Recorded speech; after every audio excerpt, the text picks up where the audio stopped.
Just a quick heads up, first 6 minutes of this are just me talking about doing monitor replacements and stuff. So if you want to skip that, just jump to 6 minutes in to get to the kind of the tutorial bit. Hey, hey kid, you want to do VFX? That means you're gonna be doing screen replacements. Okay, so screen replacements are horrible for two reasons. One, with a lot of CG that you do, like especially like building something in Blender or whatever, like you can show it and people go, oh, because you made like a little world and all of that stuff. And there isn't really totally a metric for if it's perfect. It's just like, it's the thing you wanted to make and you made it. And it's perfect because we love you. If it's weird or stylized, that's just what you were doing. But when it comes time for a screen replacement, which is where, you know, you have something in the shot with something on the screen and you want to digitally make that thing something else, all you can do, you can either do it perfect or it's bad.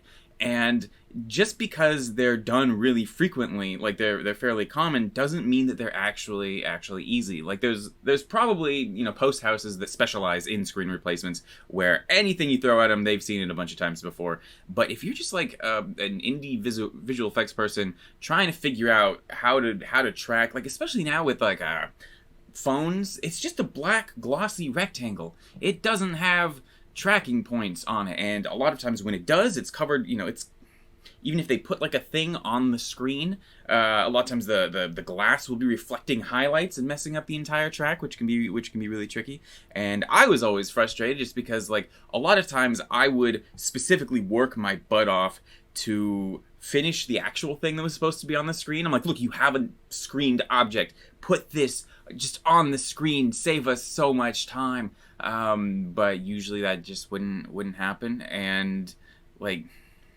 because it always requires roto, and it requires roto of fingers and hands usually, which can be so time consuming. And a lot of times you can't see all of the points if you're trying to do, like if you're trying to track the plane, you can't see all the different tracking points, and so stuff kind of gets askew. And you have to start guessing like where the points would be. A lot of times, again, because it's so glossy, you can't do a planar track because you accidentally start tracking the reflections moving across the top. And I'm mostly talking phone replacements right now because I feel like that's the most common and surprisingly tricky method. And I also have spent most of my life trying to avoid doing screen replacements, so there could be amazing new technology that, like, it seems like you could use a phone's accelerometer combined with all of this stuff and just like have AI do it and all of that, but I've never actually seen that done. And so I thought today let's do, okay, so I'm effectively done with all of the VFX in Dynamo Dream. I'm going back and I'm updating a couple of them, but there are two shots that shouldn't have been as complicated as they were. Like I fell into it when we were shooting the scene. We hadn't yet done the shoot for the thing that was supposed to be on the front of this postcard that the Caitlin's looking at. And so I went, all right, well, I'll draw some dots on here. I'll use, the other side will just be like a render from Prospect, because I figured I could do a really easy planar track across the top of it, and like, bam, planar track, that's easy. That's using Mocha in After Effects. However, I immediately jumped into it. Yeah, I could not get a track for the life of me, because the reflections moving across the top make it so you can't actually track any of the stuff in the image there. You're just tracking the highlights. And I tried to do a planar track on the other side with the actual tracking points on there, but the planar track is still trying to track the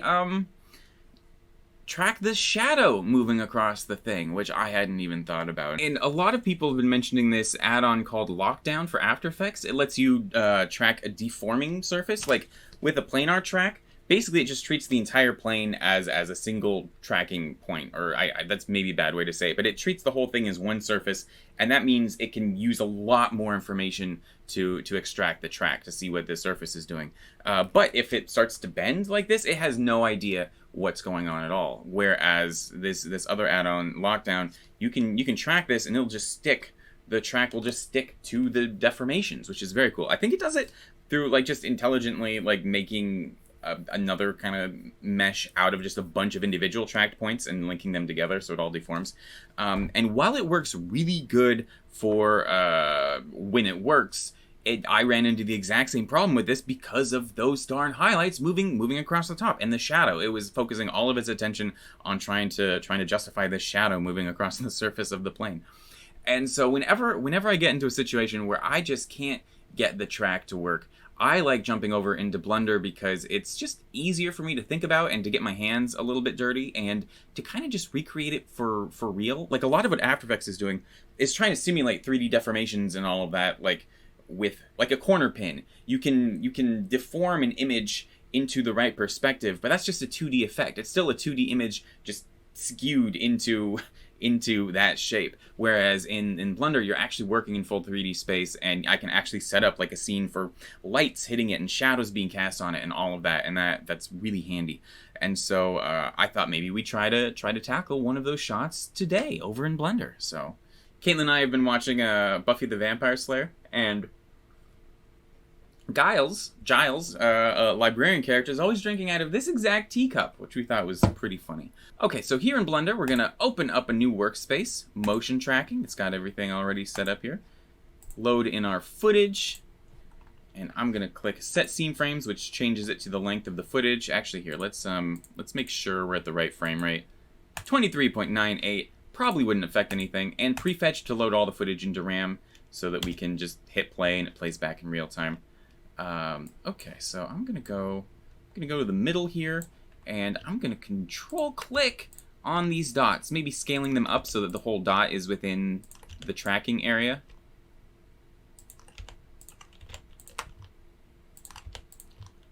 And I'm gonna try tracking some that I don't even feel all that confident about, just because we'll see how they turn out. It's a small point of contrast on a flat background, and so we could get lucky. Okay, now I'm gonna go down here, click track, and wow, that looks pretty stable, huh? We'll go backwards 2. We lost one there at the end, but I think that's fine. I could go normalize. In fact, here, let's go. I think this one, and this one are the ones we lost. We'll check normalize. And in fact, I didn't even change the motion model. I think location's probably a fine one for this, but there are other motion models which will give you even better results. But so, alright, first, ideally, the camera, we track the camera and then we track the object. However, the camera isn't really moving, so there isn't much data for it to solve. Like, if you look at this, the camera's just saying stationary, and so if we try to get 3D track off of that, there's no parallax data for it to base a camera move off of. And so I'm just going to track the object. I'm going to track the camera based off of the object. So the camera will be moving instead of the paper, but as far as the final render is concerned, it's more or less the same thing. Let's just see what happens with this. I'm going to select everything, go to solve, and just check those. Solve camera motion, 0.96 pixels. That's okay. Let's see, can we change? Let's look at info. And this shows us the error of each pixel. So this one over here on the end is 1.7, which is pretty high. I might, ooh, and this one's also very high. Might delete that one and that one, try resolving. 0.5. Okay, that's better. I'm gonna go down here, click set as background, and this is already going? No, it isn't going. Okay, so usually I would click set up tracking scene, which sets up the background and a moving camera and all of that. However, that also sets up all of these render passes and things that actually usually I don't want to do, that kind of like add just too much going on. So we're going to set this up from scratch, and I think it'll make our lives a little bit easier. So we have our tracking data. It's just floating around ambiently. Let's apply that to a camera. Let's jump into layout here. You'll notice everything is gone. But we'll click on our camera. And first, we'll set up the background. Okay, set as background. That is still applied. That's good. Let's go under constraints and load in the camera solver. And hey, it's already doing it. That is rad. Huh. So right now, this is looking pretty bad.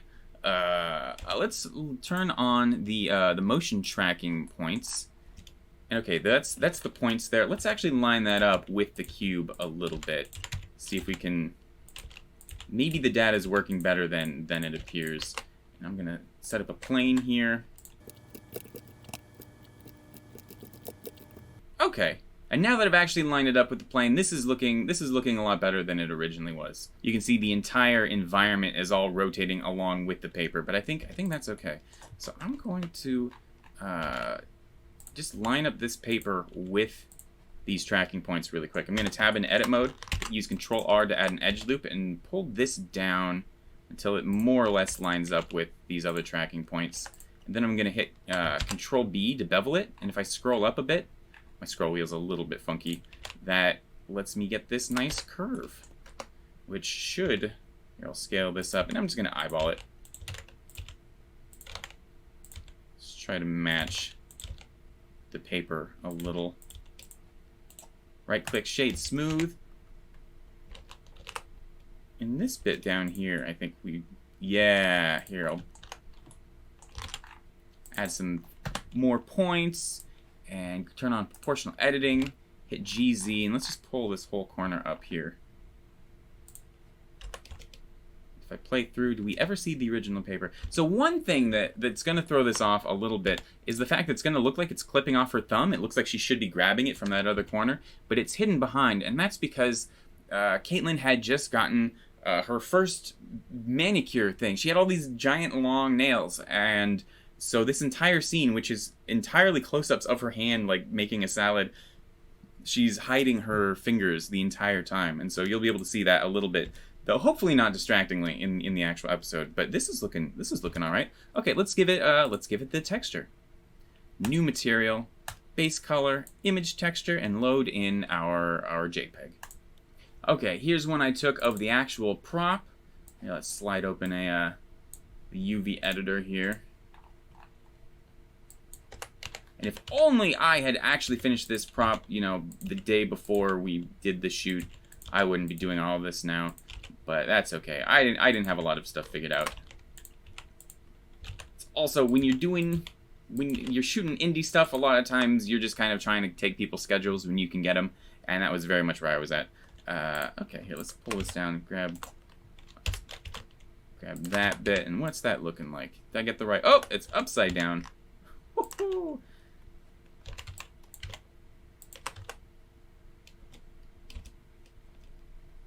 That's cool.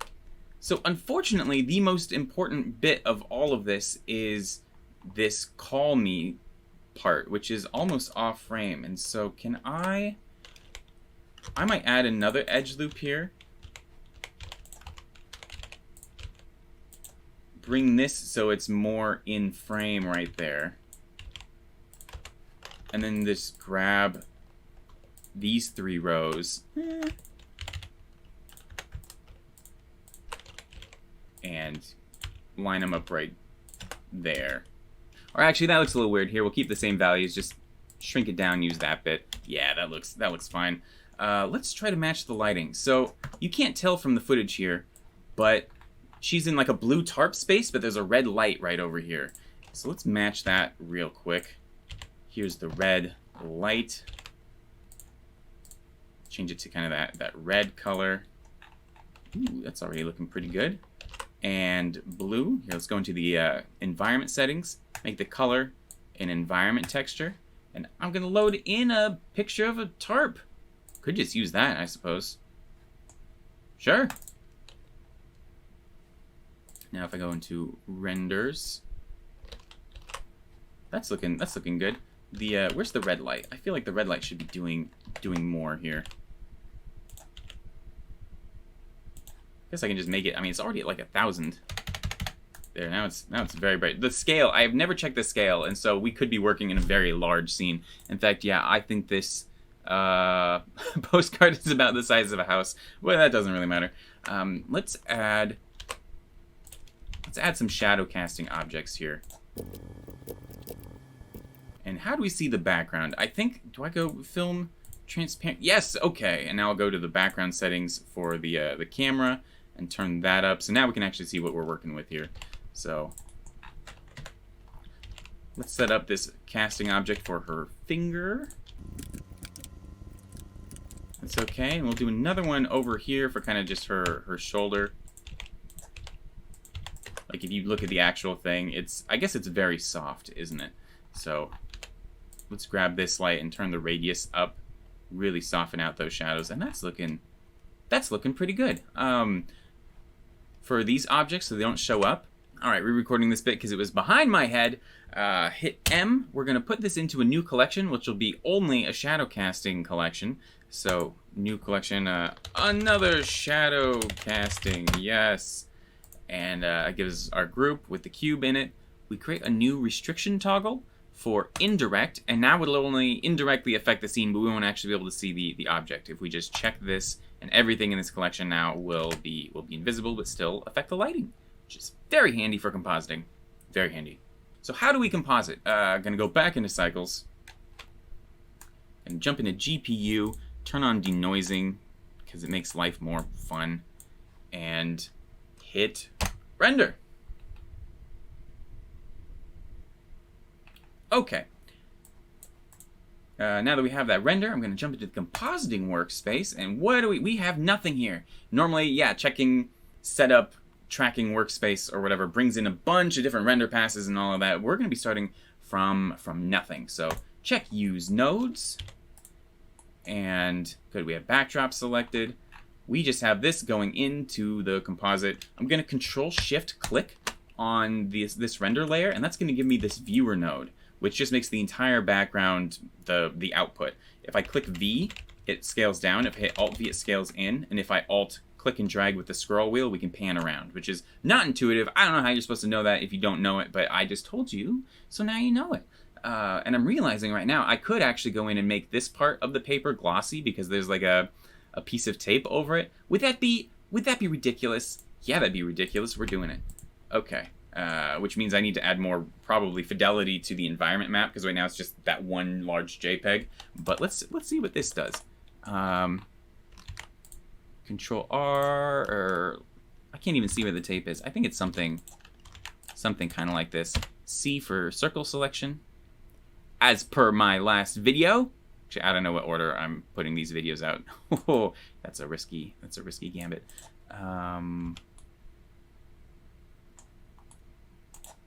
Sure, we'll say that's tape. New material. This will be postcard. Add a new slot. Load in postcard as our starting point, but duplicate it, and this will be glossy card. Assign the selected vertexes there, and we'll make this very smooth and very specular. And now if we move around, oh, see, it's got tape on it. Oh, we did good on that one. Okay, F12 re-render. Back into the compositor. It'll just add that certain something. No, it probably won't. Okay, so we have to load in our background here. So input, movie clip. It's the one that's already active. How do we combine this? We're going to use a, is it? I never do compositing in the Blender compositor, so forgive me. Okay, color, alpha over. And one thing that's kind of unintuitive, by which I mean excessively unintuitive, is that if you're used to working in Photoshop or After Effects or Premiere, it's always the thing that's on top that you see on. It's as if you're looking in a cross-section of like a collage or something like that. And so whatever's on top is going to be the thing you see on top. That's the opposite in Blender because they're thinking about it in terms of an order of operations way. It was made by programmers, and so this is whatever's on top is what is put down first, and you work your way down. And so this will be what's on top. So. We'll drag this here and put the footage here. We have to update the viewer because it's still just looking at the original render layer. But if we Control-Shift-Click on that, hey, we've got a postcard. I do want to put, and you can see right here, it looks like it's clipping over her hands so bad, but that's just fine. Let's see if I remember how to do masking in Blender. First, because I want to get her thumb in there. Best thing to do if you don't remember how to set up a workspace is see if they already have one here. And yes, they do. Masking. Load our footage back in right here.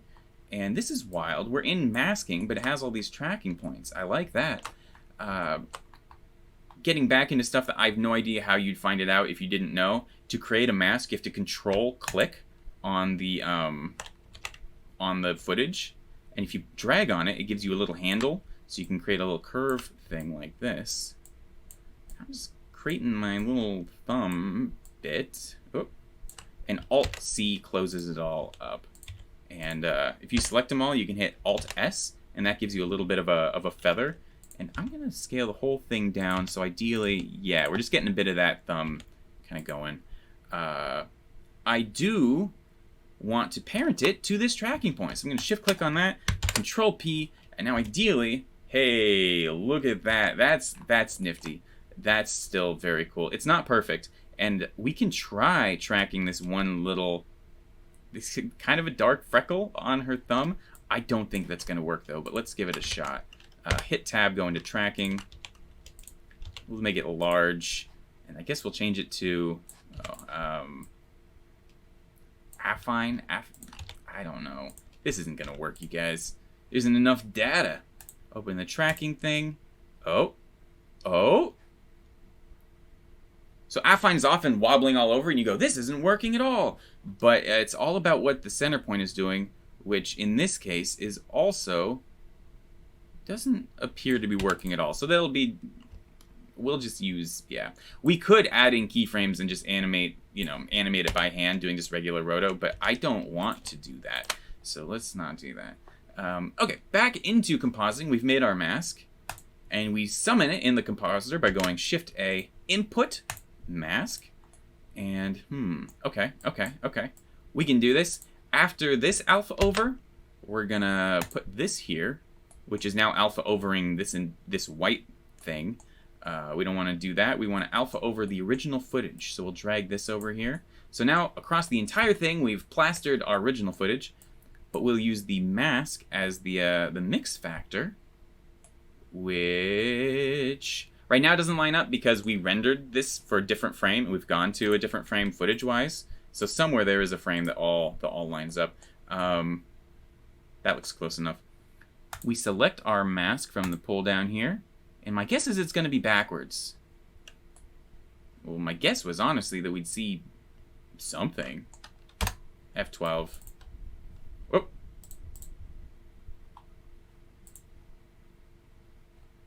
Compositing. Okay, it is there. Looks like my mask is a little bit too small.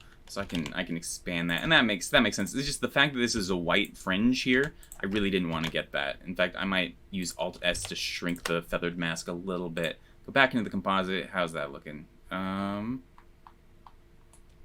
Is it not auto updating? Let's change some checkboxes. Okay. Well, I'll just feather it even more, and this seam right here is where we can see that's the part that really matters, and so I'll try lining that up the most. Back into the composite, and does this update automatically? That's looking okay. That's looking kind of better. Okay, and unchecking feather and checking feather seems to update some sort of cache or something, but that's looking pretty good. So the postcard is too high contrast right now. So let's tweak that. Just gonna go here, color RGB. Maybe I could just do brightness and contrast. This is not. I'm not used to doing color correction in Blender here. The one thing I do think is that if I just try to lift the black values, because what I want to do is I want to make the black values for this match the black values for the footage. You can see there's nothing black here, but this is straight black. And normally you do this by raising. Just like lifting the black value, but in this case it's also lifting that black value for the alpha channel, and I think I want to do that though, so we're just gonna have to reset the alpha channel. Shift A, converter, set alpha. So we're setting the alpha for this pass just by using the original alpha and ignoring the fact that we lifted the black. That does work. Okay, that's nice. I'm gonna zoom way in, just lift it just a little bit.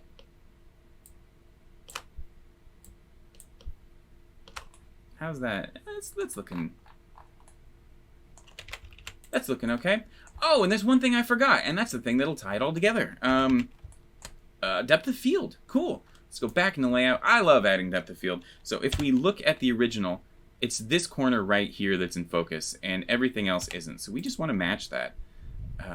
Go to the camera settings, check depth of field. I'm going to make it really big, just shrink the f-size. And normally this would be very, very out of focus, except for the fact that this scene is huge, and so even having a full open aperture isn't doing much. If this were actually to scale, everything would be very blurry right now. But I'm going to change this distance until we are focused on that corner. In fact, let's change this to be 0.01 to really tell where we're at here.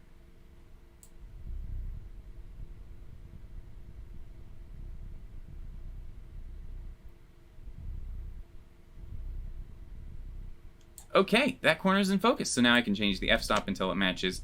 I'm always very happy erring on the side of being a little bit too blurry. That might be a little bit too much. Let's say 1.5. Cool. Back into the compositor, re-render. Let's see how that looks. This feathered mask down here, I didn't really nail that, did I? Here, let's get it very blurry. And I'll uncheck this, check that again. And that looks fine. Okay, yeah, let's render it, see how it looks. So over here, I set up my output like usual.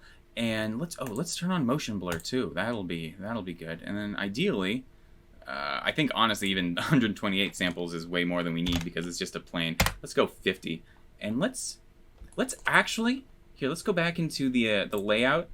Let's create a little something that this can be reflecting. This might be a bad idea, but I'm gonna add images as planes. And here's a window that I made for a different shot. Import as plane.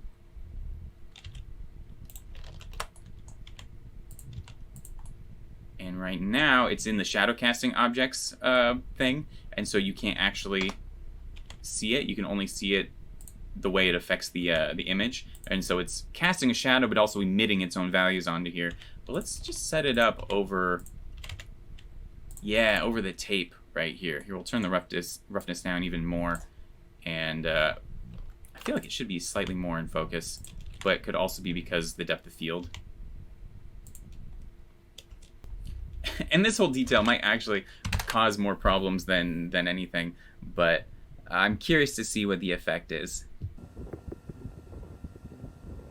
Okay, so a couple weird things I'm noticing. The first is that it isn't actually covering the entire image, and I can fix that really quickly. But the other is that the mask doesn't seem to be applied.